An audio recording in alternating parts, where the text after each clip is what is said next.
let's do a thought experiment. Is the company still around? Yes. Good. Are some of the people who worked on that project still in that company? No.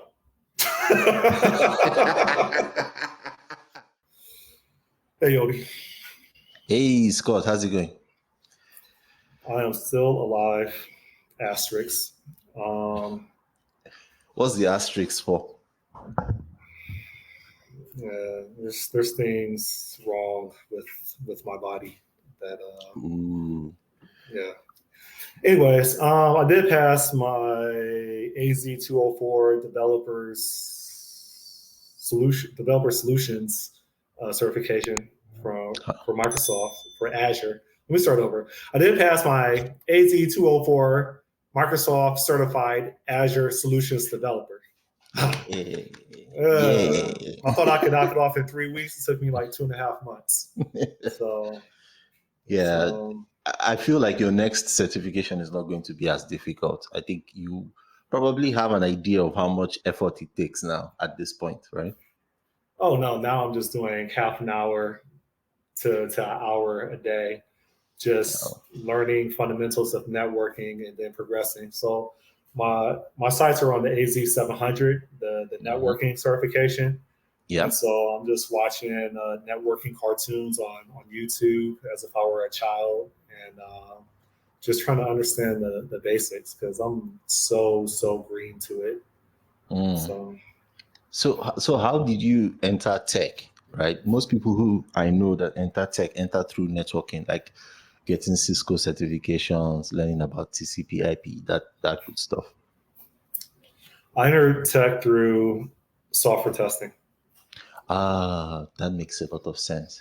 Yeah, so very short story is I went to community college for mainframe programming, specifically to learn how to program to a mainframe computer via COBOL or CICS. And I also had a skill set in advanced Visual Basic 6.0. With that associate's degree from Cuyahoga Community College, there were terms and conditions through the Urban League, right? The Urban League is, I think they're tailored towards African Americans, trying to get them set up to be productive members of society. Anyways, one of my mentors had connected me to an agent at the Urban League. The terms and conditions were, hey Scott, I could get you a job, but you gotta go back to university and work on your bachelor's, specifically for computer information science. And then I could get you in as a co-op at Rockwell Automation, aka Allen Bradley. And so I'm like, I can't get a job now with this mainframe programming certificate or associates. So yeah, and so that job entailed me writing automated scripts to test their flagship software, and that's how I learned about scripting. That's how I learned about my philosophy of testing, which is trying to push back the release date by proving that the software doesn't work, and you go above and beyond to demonstrate why it's not releasable. And that passion kind of stayed with me. But that's a short answer. Oh, okay. That's how I got introduced. So I feel like how you get into tech, right, has a way of coloring your entire perception of the field and things like that. Like, I see you have a burning desire because you got into tech because you saw that the testing practices, the way people test code, there's a lot of buggy code out there. So that is like your driving force when you are in tech, right? I came in from a design angle, right? So I started with web design. This was way back. We're talking 2009? No, 2003. Yeah, probably 2003. This is way back. I got into design. I learned a little bit of HTML, and I started, designing web pages. And from there, that was how I got into software I noticed that some web pages had like dynamic content on them. So they had things like the current dates, the current time, and I didn't know how to do that. So that's how I got into, oh, you need there's this ancient technology that would definitely date me. CGI. Do you remember there was a time of CGI? CGI was the way people used to build websites back in the day. We used C to write extensions that you would plug into PHP. So you would plug into Apache, and then it will be able to execute like code. Anyway, long story short is that lens of design first, right, is what drives me, and it's part of the reason why I am so upset and I'm so dissatisfied with most of the software out there is because when I look at the design is not just the user interface per se, but the experience of interacting through it, right? So that's my own driving force, if you will, and that's where my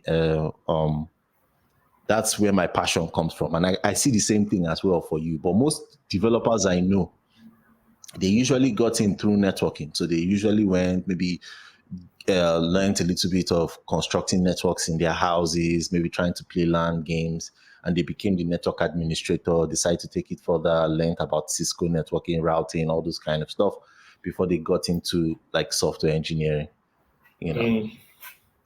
Not me, but yeah. All right, so let me drive this, All okay? right. Yeah. Limited interruptions until I say go, right, for All right. intervention. All right. All right. So we need the sound effect to be edited where it's like a dream world and say, imagine that you were in the following situation. Okay. Mm-hmm.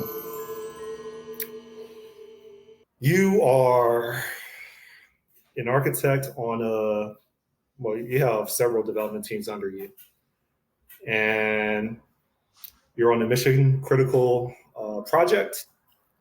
And you're approximately, let's just throw out a number like 9 months into this project. Okay. Okay. This project has had massive turnover in regards to leadership roles. People just imagine the people that hired you, right? That were on the tribunal that interviewed you, that vetted you before you received that offer, and you came on board. They left. They quit. Mm. Right? That can't possibly be a flag. So you inherit a certain type of role or responsibility, even though your job title doesn't necessarily specify that.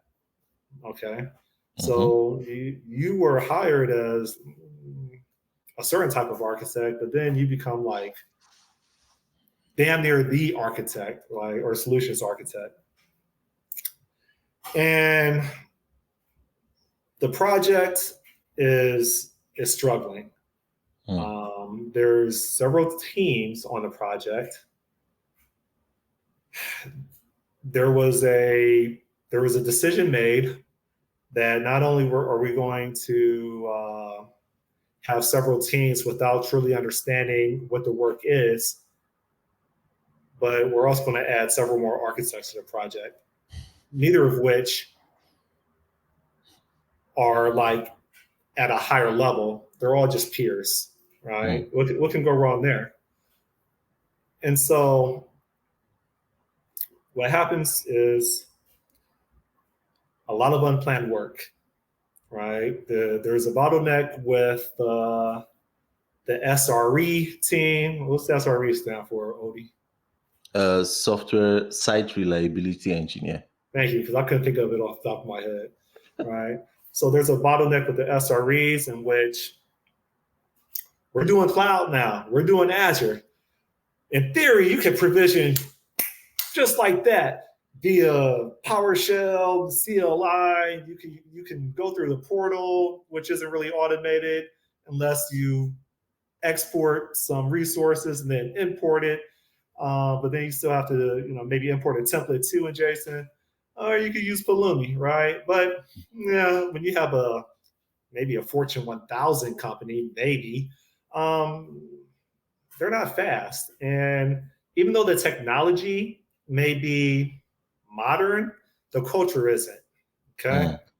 I think most people that run into leveraging cloud computing resources, they realize that the culture that they're in isn't prepared to adapt to what those cloud advantages are, which is you need something, you spin it up. You don't necessarily need to delegate it to DevOps or SRE.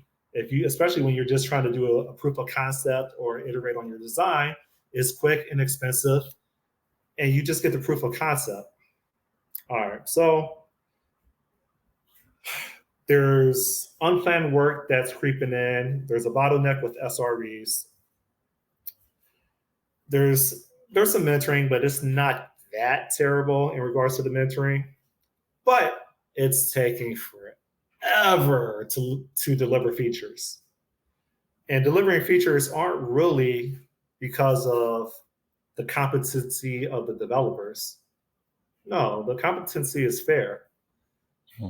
The unplanned work is coming from a people problem, right? The unplanned work is coming from reoccurring patterns that cause unplanned work to be realized.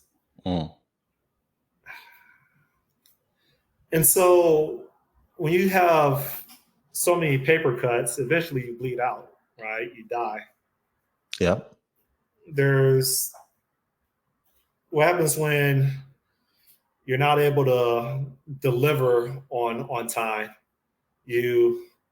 Leadership decides to have more meetings about why you can't deliver on time. It's the truth. Okay. Oh, this is a laugh of pain, but go ahead. And so someone that is very focused on engineering, right? Someone that has a presidential library of references. As an architect, my belief system is you're a liaison or a middleman between the tech and the business, or the leadership of the business. And as an architect, your role, I would argue your primary role, is to manage expectations for both your developers that need to be successful and your leadership that need to be successful, and they need reliable information. Hold on to that, what I just said, okay? So in these meetings, there's a concept of, let's call them tiger calls, in which you're just trying to gauge twice a week. Hey, where are we at? What's our status? Are we on a trajectory to demo to leadership, let's say next Monday, right? And it's possible. Something to consider is blah, blah, blah, blah, blah. And I think a way to mitigate that risk is blah, blah, blah, blah, blah. Blah, blah, blah, blah, blah, blah, blah. Okay? But these meetings keep occurring. There's more eyes on the project, and leadership is starting to question it. I've learned through experience that, well, you've heard the phrase, you can lead a horse to water, but you can't make him drink, right? Correct. That's been drilled into me. And what I've been practicing is 3 strikes, give up. Okay. Meaning that you attempt to lead the horse to water once, and they don't want to drink. All right. So we say, all right, it's my fault. Next time, I'm going to let a little bit of time go by. And next time, I need to be more convincing and maybe facts, data, statistics, right? If it's possible, right? You do it again, but you're trying not to be a disruption, okay?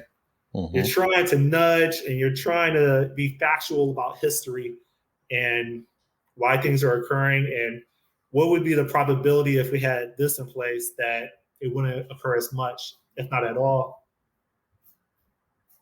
They still don't drink from the water. You try a third time, and you're like, they acknowledge, each time they acknowledge it's a great idea, but they don't act on it. And you say, all right, well, in my past, I've been recognized as a jerk, and I really don't want to establish that reputation here. I want to be recognized as someone that is flexible and is easy to get along with. So I'm not going to ask anymore, right? And like one of the feedback items is, hey, developers are required to have retrospectives at the end of both sprints, but as well as program increments. If we're talking about safe, maybe I'm butchering the word or the term. But honestly, I think some of the issues or some of the challenges that we're facing isn't really about code. I don't even think it's about tech. I think the challenges that we're facing are communication problems, people problems. And so I strongly encourage that we also have retrospectives for leadership in which we can discuss what were some unplanned work items or events that occurred that basically took our focus or distracted us away from what was planned and what we were preparing to get accomplished, but we had to handle these fires. And I think that if we have a retrospective within middle management and including the architects, that some of these reoccurring patterns will be stamped out, and there will be less unplanned work. I'm not saying no unplanned work, but I mean, part of managing is to handle situations like this such that we figure out the root cause, especially when it's reoccurring, so that we don't have to deal with it again. And then we have to deal with new problems. And we use a similar strategy, or we find out a way to stamp that out. It's a great idea, Scott. Nothing happens, right? Okay. So remember I said like it was like a month 9. There's a town hall meeting. The CTO lets it be known, right, in proper grammar, that we have to hit this release date. If we don't hit this release date, there will be financial penalties for us by our clients. There's a lot of eyes on this project, and we have given our word that we will hit this date. I am under the conviction by management that we're good. There's been some barriers, but we're pushing through. That's what's been communicated to me, right? Remember, I'm the CTO talking, right? This is a town hall meeting. CTO says, if anyone believes that we cannot hit date XYZ, I want you to email me personally. Now, Odie. All the development teams knew that we weren't going to hit the date. Now, Odie, out of maybe a dozen features over the span of 9 months, we only delivered code complete 1 feature. Okay. Now, Odie, the release date was approximately 10 weeks from that town hall meeting. 10 weeks, I'm not really good at math, but 10 weeks is 2.5 months. Yeah. Approximately 11 features. It took approximately 8 months to deliver 1 feature. Understand that things are not linear. I get that because Correct. there's infrastructure that's upfront. I get that. But given the fact that unplanned work keeps reoccurring and the pattern of that unplanned work keeps reoccurring, plural, SREs are still a bottleneck. That still persists. I left out the part that with the 3 architects, it's a high probability whenever you add a resource, a human being, to a project,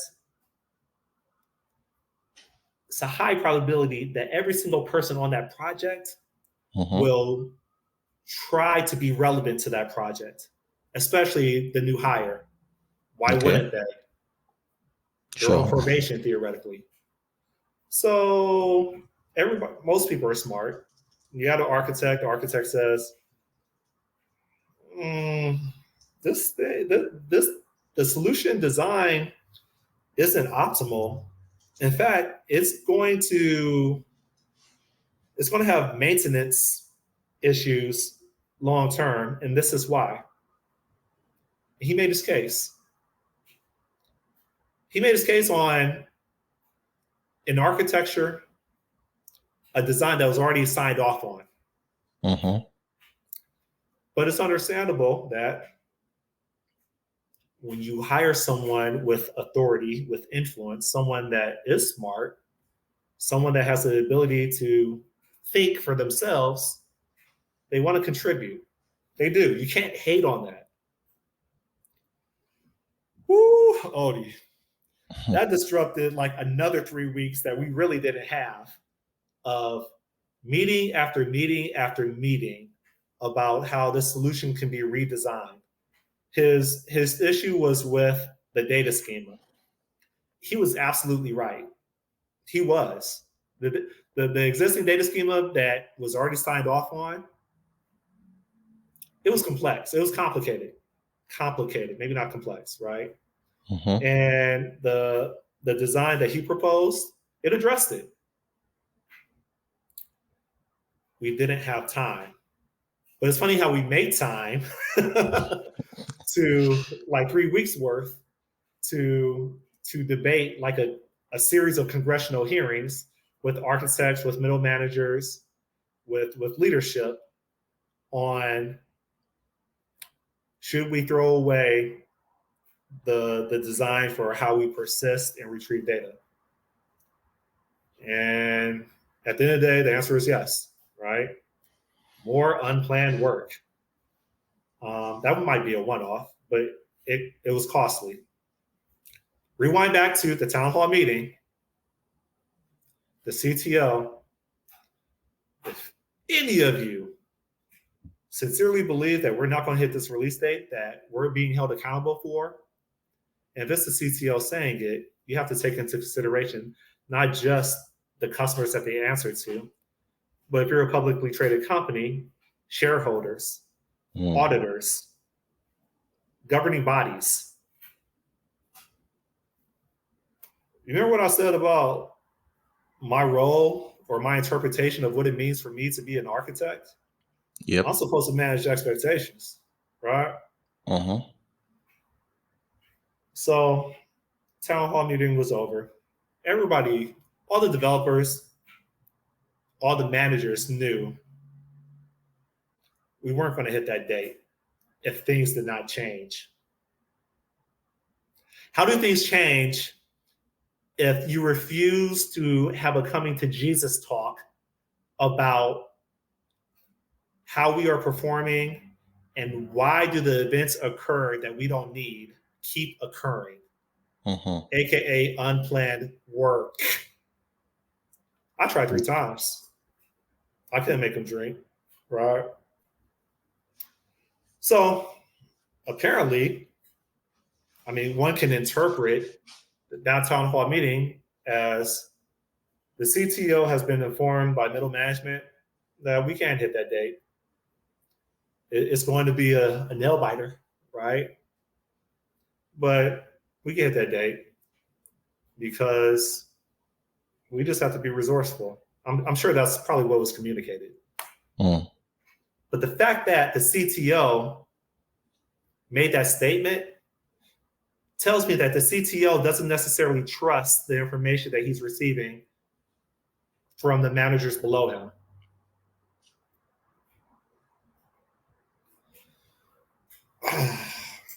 Odie, man, I'm a good dude. I am. I mean, I have exes that hate my guts, but that's romance, right?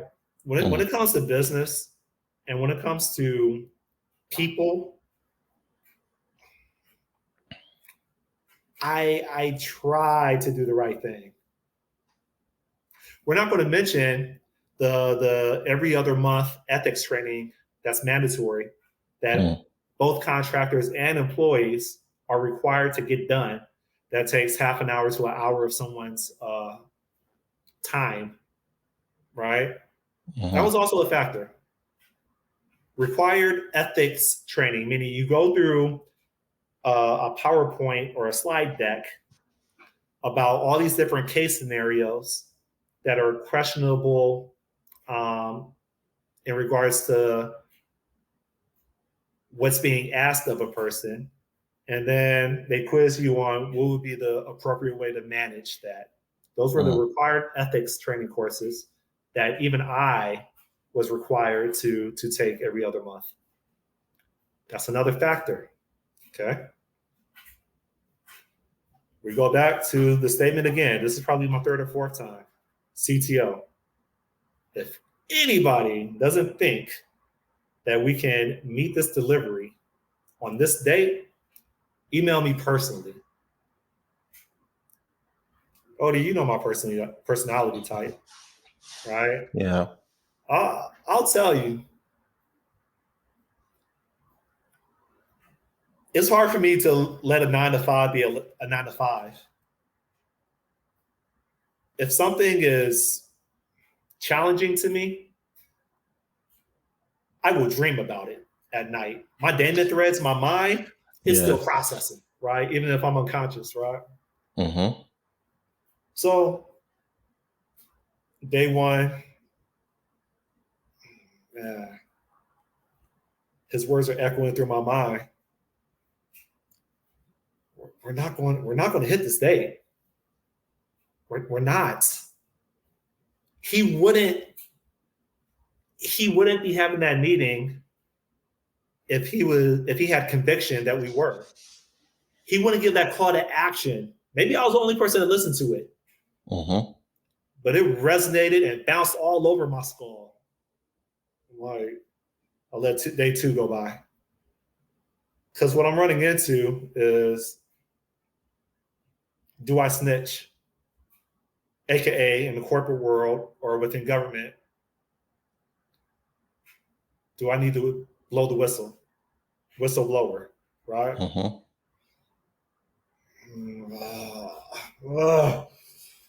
Day three goes by.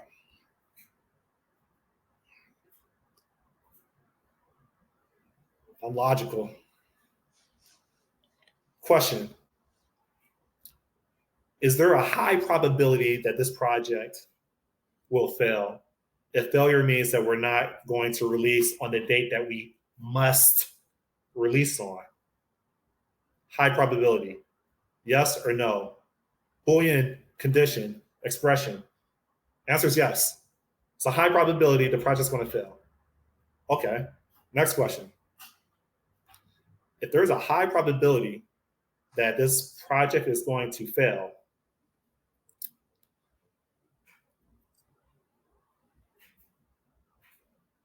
what will be the consequences of that failure? Whose name is attached to it? Will there be a post-mortem of the question being asked by leadership? Did any of you know that this project had a high probability of failing based on the condition of when we need to release? It's a catch-22, Odie. Mm. If I say, yeah, I knew, the next question would be, well, Mr. Nimrod, if you knew something, and we gave you an opportunity to tell us several opportunities. The last one at the town hall meeting. Why didn't you? How do you answer that question? Well, so Make it brief, because that's yeah, kind of rhetorical. yeah. No, so first of all, there's a cascading set of failures here, right? For starters, it was wrong for the CTO to come out and make that statement, right? And the reason why it's wrong to make that statement is because the people who should know are the ones supposed to tell you. You can't expect Scott Nimrod, who is working on a particular portion of the app, to be able to know whether the whole ship is heading in the right direction or not. Because even if you said yes in that moment, and you truly believe that yes, in that moment, I can finish the part that I am given, you don't know that the entirety of the project, the rest of all the other things, would be able to deliver on time. So that's a failure. Failure at the middle management. Obviously, they were not communicating properly to the CTO. But the first question I would have liked to ask is, how did they come up with the dates? What was it based on? Trust me, bro. Do you see where the issue is coming from? If it was at the level of, we have this, like you mentioned, you said something very important in the beginning. We have 12 features. We've only delivered one in 8 weeks. What is the breakdown of that? Somebody needed to sit down, in this case, the CTO or upper management or whoever needs to sit down and say, what are the individual milestones before this hard date? This idea that, oh, everybody's just going to work harder, let's just go sleep, and then by that date, some miracle is going to happen. It has never worked. It has never worked, ever. Do you understand what I'm saying? So somebody made bullshit statement as to when the project is going to finish and propagated that nonsense up the chain. And the CTO has now used that false information to go and sign contracts, binding contracts, by the way. And now they want to retroactively fix the problem. And it's almost like you're pushing the blame down the drain, down the pipe, if that makes any sense. Anytime a project fails like that, it's the fault of management, 100%. It is never the individuals that are working on it. For example, when the rework came up, why wasn't it flagged? Right? Whose job was it to track whether everybody is getting in progress? I think that's the project manager, right? Why wasn't it flagged? Saying that, look, we have extra 2 or 3 days of rework. And at some point, somebody needed to make an executive decision to say, I get that this thing is not ideal. But if we have a hard deadline where we have to pay, where there are financial penalties on this project, then now is not the time to start reevaluating our data access strategy. I don't know if I'm making any sense. Someone needed to step in and make that executive decision, and that person dropped the ball. So you can see that there were so many bits of incompetence that just stacked up together. Now, back to what you said, to answer your question directly, what would I do? Exactly what you did. I will flag it and I will tell the CTO, look, this project is not going to be delivered. And I'm going to give you details as to why it's not going to be delivered. I'm not going to give you my opinion, because that's where some of these problems are coming from, right? Somebody in middle management has said, in my opinion, we should be able to finish in 7 weeks. Where did that number come from? How did you make that up? Do you get what I'm saying? What leg does that thing stand on? Because the importance of what I'm saying is that in the event that you see, projects meet estimates all the time. That's not the end of the world, or at least it shouldn't be the end of the world, right? The question is, what information did we have that made us give this projection that we did? And what changed to that information? Changes happen. But being able to identify that, okay, these are the things that cause us to miss our estimate, means that next time when you're doing another project, you won't make those mistakes again. right? Or at least you'll be aware of those mistakes. And sometimes it may not even go that way. Sometimes a company can say, okay, the potential cost of pushing along with this bad design is, say, $10 million, right? Or even canceling of the whole project. But the potential cost of doing it right might mean we pay $100,000 in penalties. But we do get it right and we do keep the project, we do keep the customer. That is a management decision. It has nothing to do with the architect. I don't know if that makes any sense. So there's like structural failures. It's almost like a house that has been, termites have eaten all the wood inside the house. And then all of a sudden, one little thing just falls and the whole house collapses. And then they blame that little thing, not realizing that termites have eaten the entire structure of the house. That's my 2 cents on the whole thing. All right, so let me resume. Yeah. Okay. So, as you alluded to, and as you might have guessed, day 3 is still jumping in my head. I'm probably the only person that's actually struggling with their conscience about what happened. Everybody else, they're probably thinking about what they're going to have for dinner, that evening during that town hall meeting, like the stock market. No, not Scott Nimrod. Scott Nimrod doesn't have a life.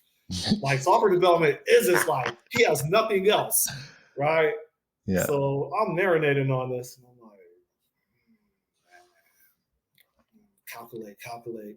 Project is high probability it's going to fail. Okay, if it's going to fail, then there's going to be a postmortem. The question is going to be asked, who saw this coming? If I say I didn't see it coming, I'm a horrible architect. Why? Yeah. I'm a horrible architect. You're supposed to manage expectations. How could you not see this coming? You're a horrible architect. Like if you had a license to architect, it would be revoked, right? And you would be shunned from the community. Okay. Well, if I said yes, I did think that this project would be doomed. Well, why didn't you say something? We gave you an opportunity to say something. You sat on your hands. You didn't say anything. Why? Why didn't you say anything? Right?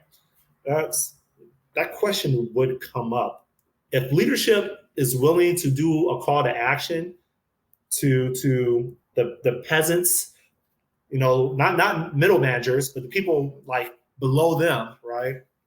Mm-hmm. Developers, testers, people that are in the trenches, right? Yeah, peasants probably wasn't a good term. People in the trenches. Then surely he would ask the same question to the people in the trenches if he already had a history of doing it before. So I'm like, all right, well, I took 3 days to think about this. I thought about the consequences of me sending the CTO a personal email. The consequence is I'm gonna get fired regardless. Yeah, exactly. That's I'm what an architect of a family project. Mm-hmm. Well, if I'm gonna get fired, I would prefer to get fired doing the right thing. That's it. Yeah. I prefer to be terminated by doing the right thing. So I wrote an essay to the CTO, and I provided the context of on date XYZ during the town hall meeting, you had stated the following to the audience. If any of you have reason to believe or do not believe that we're going to be able to release or launch on this release date, then to email you personally. Mr. XYZ, I have reason to believe that on date XYZ, we will not be able to successfully release. And these are the reasons that I believe. And I made a case, just like a lawyer would make a case to be argued by a judge or by the defense. I made a case. I gave history. I gave data. I may have sprinkled some statistics there. I provided the metaphor of a trajectory that we're on versus the trajectory that we need to be on in order to satisfy this release date. As you said earlier, I wasn't giving my opinion, Odie. I made a case with facts, data, statistics, and it wasn't up to me to cancel that project. It was up to middle management or whoever else to dispute each case item that I provided. Thank you. Well, that's the thought process that I used. And up until maybe a past conversation with one of my mentors, I was convinced I did the right thing. He told me I didn't. He told me that I was being a narcissist. I threw people under the bus, and I violated chain of command. Should I say something? Sure. He's not wrong, but you had no choice. Do you understand what I'm saying? I understand what you're saying. He's not wrong. Never outshine the master is one of the 48 rules of power. The reason is this.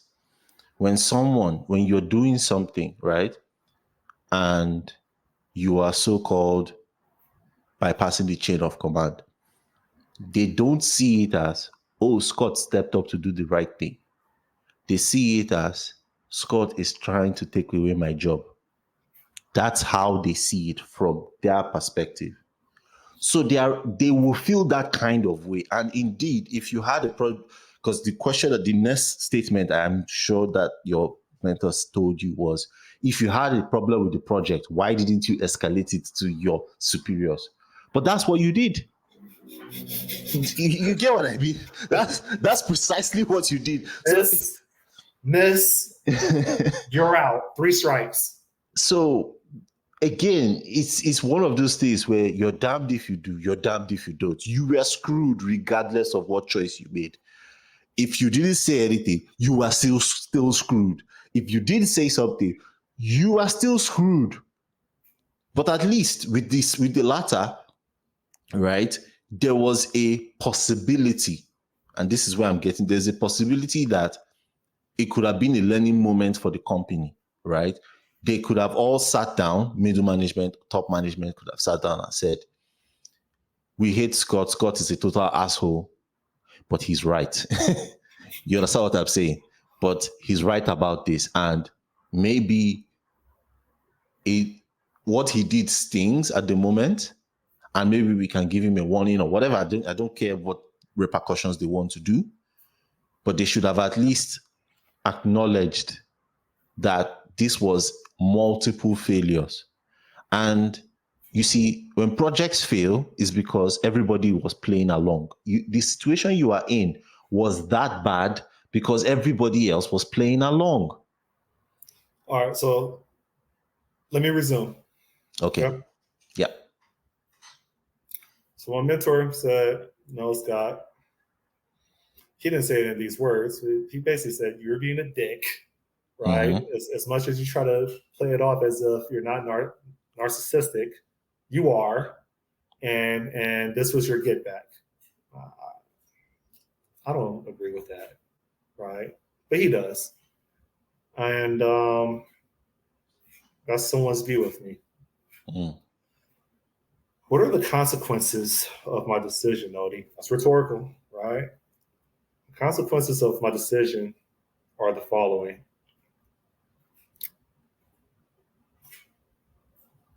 I burn bridges. Mm. I burn bridges with the manager that was signing my paycheck, the manager that had fought for me to give me a raise, and argue why I should have a raise. He did all this. Right? I wanted like an extra $5 an hour. He got me an extra $3 an hour. Right? He did. It may not seem relevant, but it was. He extended my contract over and over and over again and had to make the case for why I was relevant for this project. Right? I was probably one of the highest paid resources on the project. I'm reasonably confident I was making more than all the managers. Okay. I'm Scott Nimrod. Like, I mean, yeah, I asked for a lot.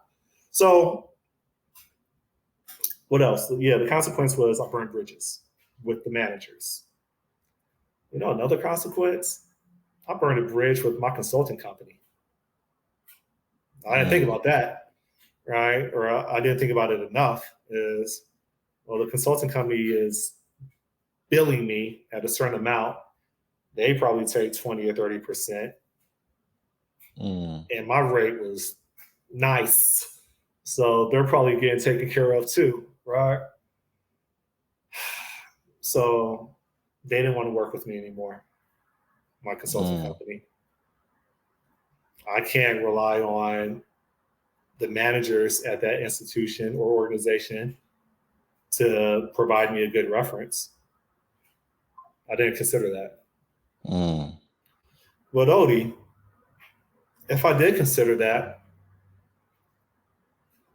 and I still went through with it, or if I did consider that and I did not go through with it, despite all the ethics training courses that organization required me to take, then I would be no better than all the other managers that I'm fairly positive, I'm fairly convinced that the driving force for them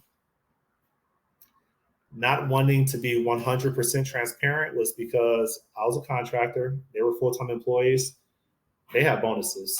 And I think someone would be a fool to think that bonuses were not a factor and for why they wanted to prolong things. You know what? I changed my answer.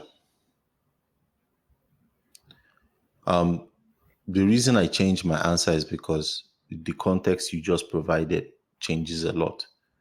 My original answer of, CTO asked, I would have replied the CTO, is based on, an employee-employer relationship, right? I'm just paid already. I'm working on a particular project, but I'm a full staff of the company. So I have a vested interest in making sure that that company succeeds, right? And there is a sense of job security that comes with being an employee of a company, right? Like you can still get fired, don't get me wrong, but my employment is not predicated on the success or failure of the project, right? At least not directly if I'm an employee. But if I'm a consultant, it's a different ballgame entirely. The success and failure is scoped to just that project. So if the project fails, like you said, I'm still affected. I think more realistically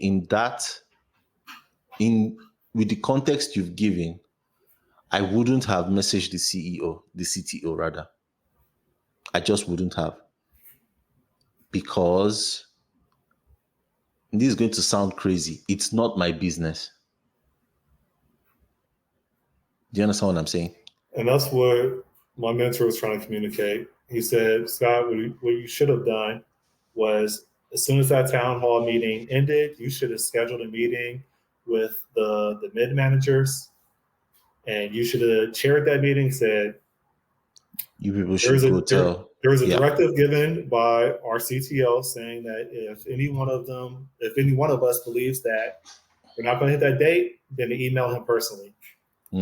I listened to that message, and this is the reason why I'm facilitating this meeting, because I have reason to believe And most people do that we're not going to hit this date. So I want to give you guys an opportunity to consider what he said. And I'm going to leave it up to you guys to decide if you want to continue.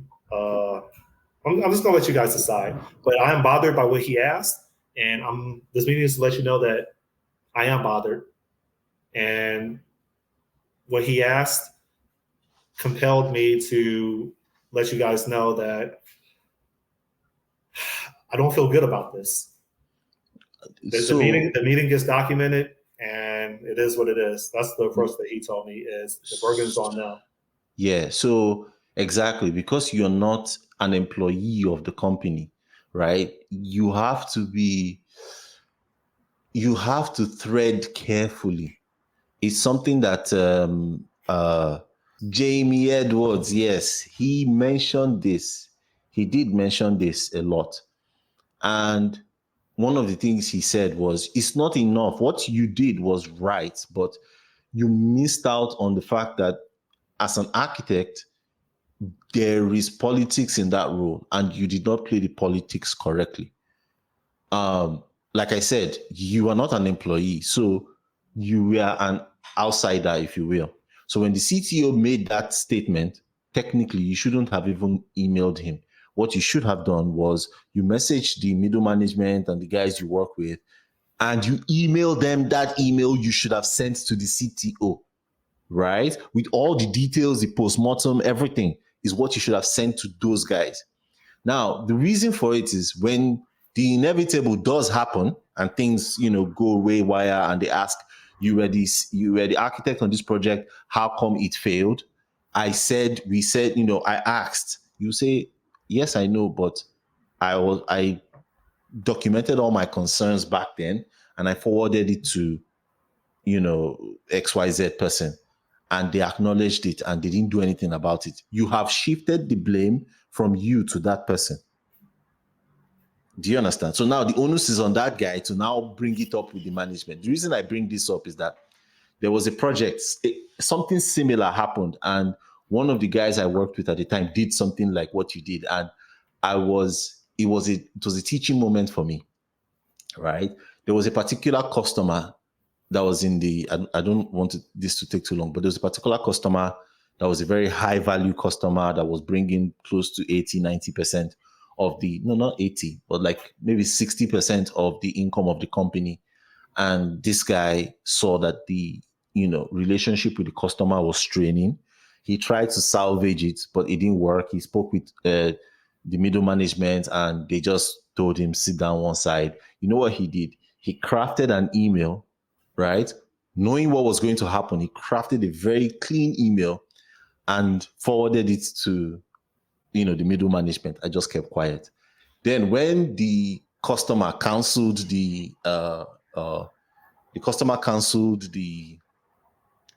contract, right? And then senior management was very, very upset. They were like, why was this contract canceled? What could we have done better? Blah, blah, blah, blah, blah. And again, the question was asked, how could you people not have seen blah, blah, blah?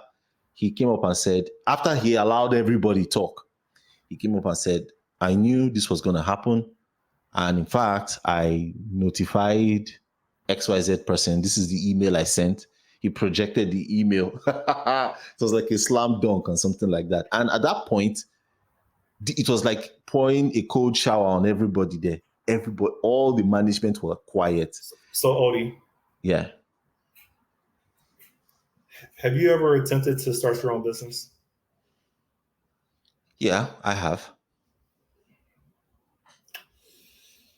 Do you value, or do you think that time is of the essence for you to make informed decisions, or it will cost you either a lot of money or a lot of time, which equates to a lot of money? Yes. Okay.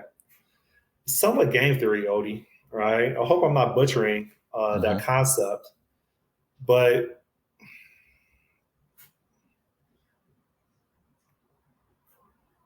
I'm at a stage in life where I try to cater to things that are greater than myself. Because I spent my whole life focused on how to get me by and how to get me through. And I think maybe mid-stage in your life, things start being less about you and more about your impact. Okay. When I asked you, have you ever attempted to start your own business?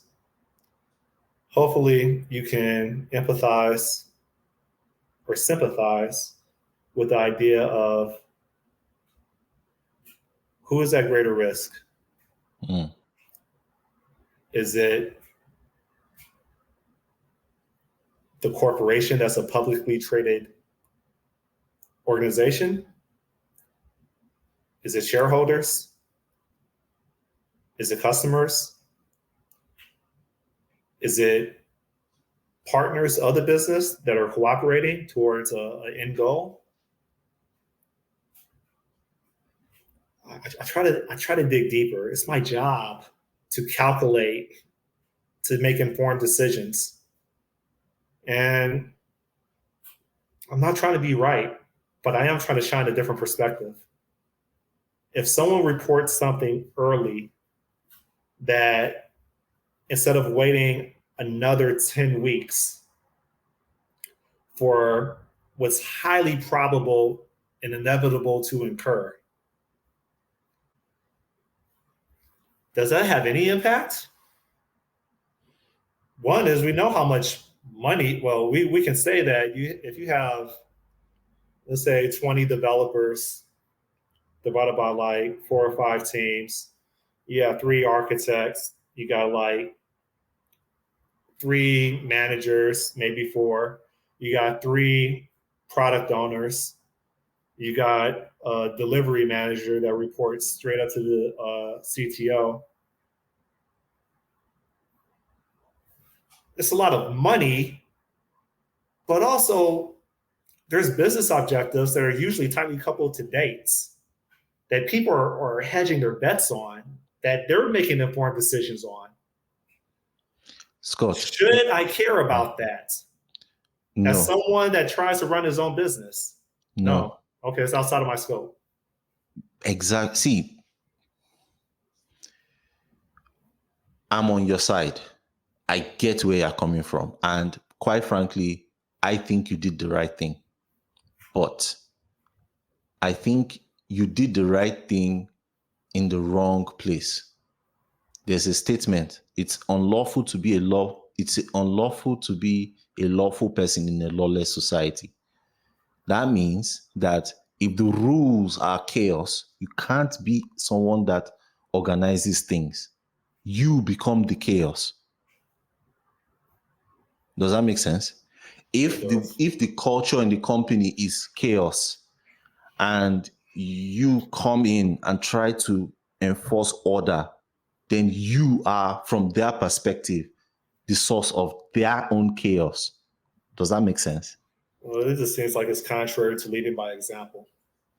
I'm getting to why I said, what I said earlier, why I said it's not your problem, because let's do a thought experiment. Is the company still around?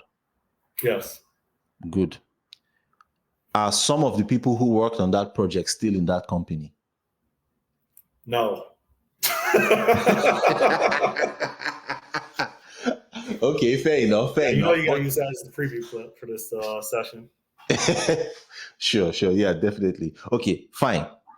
Let's push that aside. Those guys have left the company, but the company is still alive, right? And if the project had been delayed last minute and it didn't work out, there's a good chance that the outcome would have been the same, but without you burning the bridges you burnt. Because think about it now, you are essentially paying for their sins, right? Remember what I told you earlier? They made the situation the way it was, and they let it get to that point where it was that bad, right? So you coming out and speaking up. Now the question is, should you have kept quiet?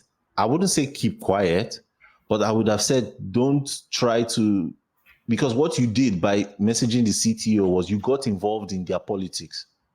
The CTO did a call to action. Like that's the still what supreme I'm leader, saying. the supreme Ayatollah. Like That's still what I'm saying. That yes, the supreme leader made a call to action, right? But understand that there are politics that meant that the middle management didn't tell him what was going on. And his frustration was what came out in that meeting. yeah, You introducing yourself, because that's what you did. You speaking up, right? Was you inserted yourself into the it's like this. Let me put it pour this way. fire onto the Let's put it this way. plans. Let's put it this way. Imagine someone, everybody in the company, right, was in a town hall and then someone farted, but the person who farted was your boss.